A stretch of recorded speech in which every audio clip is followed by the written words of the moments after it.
I read this story about a week ago, and I had never heard it, and it just really touched me, and I just wanted to share it. But the title of the story is, Who Will Take the Sun? Who will take the sun? It says, a wealthy man and his son loved to collect rare works of art. They had everything in their collection from Picasso to Raphael. They would often sit together and admire the great works of art. When the Vietnam conflict broke out, the son went to war. He was very courageous and died in battle while rescuing another soldier. The father was notified and grieved deeply for his only son. About a month later, just before Christmas, there was a knock at the father's door. A young man stood at the door with a large package in his hand. He said, "Sir, you don't know me, but I am the soldier for whom your son gave his life. He saved many lives that day, and he was carrying me to safety when a bullet struck him in the heart, and he died instantly. He often talked about you and your love for art." The young man held out this package. He said, "I know it isn't much. I'm not really a great artist, but I think your son would have wanted you to have this."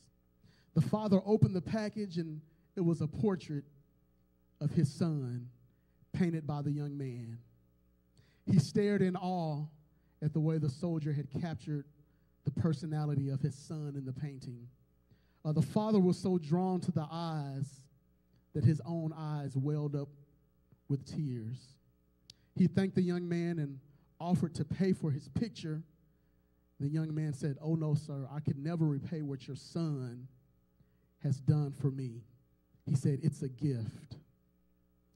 The story goes that the father hung the portrait, amen, over the fireplace mantel.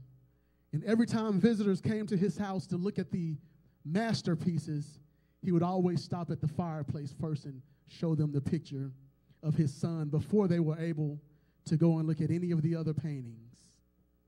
Amen. The man died a few months later. There was a great auction of all of his paintings, and many influential people gathered, excited over seeing the great paintings and having the opportunity to maybe purchase one for their own collection. On the day of the auction, on the platform sat the son, the painting of his son. The auctioneer pounded the gavel. "We will start bidding with the picture of the son. Who will bid for this picture?" There was silence, kind of like it is now. Then the voice in the back of the room shouted, "We want to see the famous paintings. Skip this one.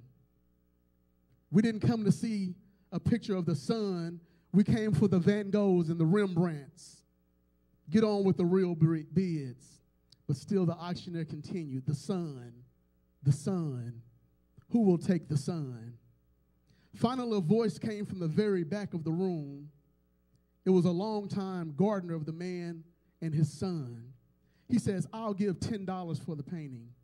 It's all I have. I will give $10 for the painting."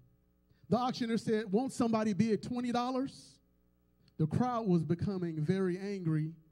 They didn't want to see the picture of the son. They wanted, amen, to see the other paintings that they came.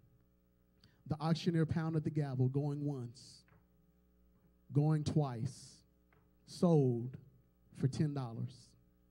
A man sitting on the second row then shouted, "Now let's get on with the rest of the collection." The auctioneer laid his gavel down. He said, "I'm sorry, the auction is over." They said, "What about the other paintings?" He said, "I'm sorry. When I was called to conduct the auction, I was told of a stipulation in his will." He said, "Only the painting of the son would be auctioned." The auctioneer replied, "It's very simple. According to the will of the Father, whoever takes the son gets it all." See, God gave his son, amen, over 2,000 years ago for us. And today, much like the auctioneer, his message is the same. The son.